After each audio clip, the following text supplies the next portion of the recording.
All right, it's Media Day, District 4-6A. We are joined by Temple Creek's head coach, Marshall Williams.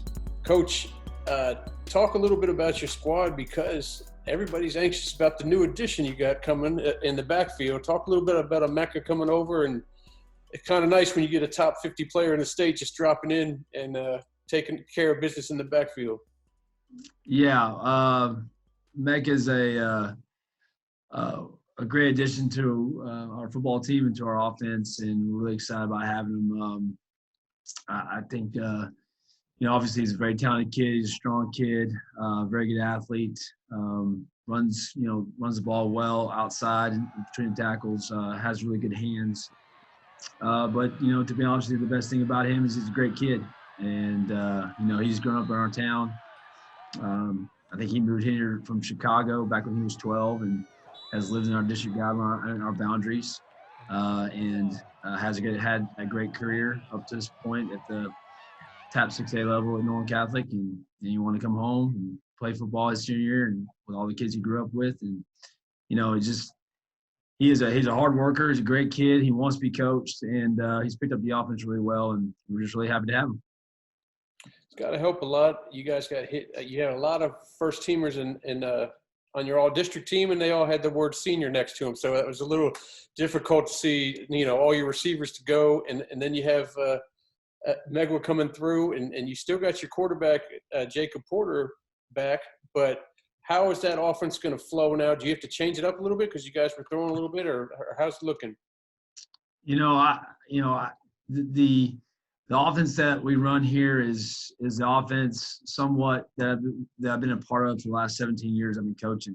And I don't think I'd be in this chair right now had I not worked under the best people in the state of Texas, from all the mentors I had from the very get-go. And they've all taught me that, especially in a year where you get hired, you don't have a spring, you have the year of COVID. You don't even have a scrimmage before you start your football season, and you just hit the ground running. Our base outlook was to get better at what we do. It wasn't about adding a whole lot of stuff. It was about, hey, taking year one and just seeing how you can get better at it. We returned 4 out of the 5 linemen. We returned our quarterback. We have Emeka who's joined our squad, and we're returning a couple of receivers that played a lot last year as sophomores. And so with Mags Albritton at the slot and Lion Johnson outside,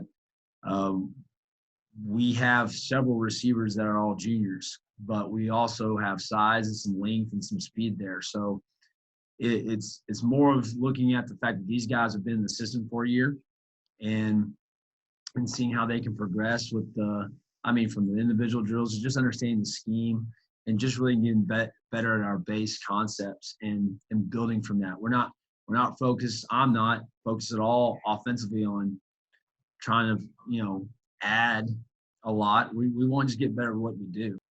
Talk about what you're going through right now as a coach. Last year you didn't get to experience this. Now you're walking around, you're seeing kids in the weight room. You see kids out there running routes, doing 7-on-7. Instead of having to rely on Zoom calls saying, you are working out, right? Aren't you? Is it a blessing now to be able to actually see the guys progress in the weight room and everywhere else? It's awesome.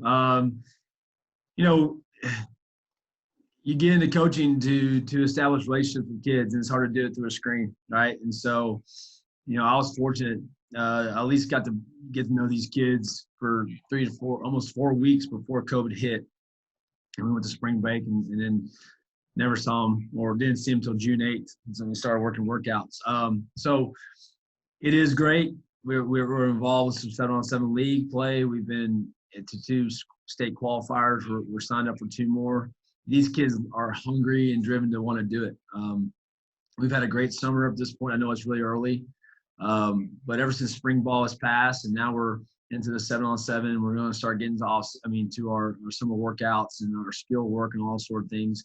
It is absolutely refreshing to be able to see them every day and to continue to build relationships. I don't feel like you can just win football games based on talent alone. It's got to be a brotherhood. They got to be together. There's got to be a relationship between coaches and players. Just a trust factor. And it's hard to do it through a screen. But it's a lot easier when you get to see them every day. and you get to push them, and you get to hug them, and you get to just really let them know that you're there with them and all through the good times and the bad throughout the summer. That is awesome. And they need to hear that kind of encouragement on a daily basis, because you're in one of those districts with a lot of people call them the state favorite in 6A because they got the nation's #1 player. Talk about being in a district with South Lake Carroll and what they bring to the table. And then if it's going to be difficult to get that #1 spot, there's still other playoff spots to get. Sure. And that's never been more evident than last year's season. You know, it came down to a race of second, third, and fourth, and it came down to the latest regular season game in, I think, Texas high school history between us and Keller.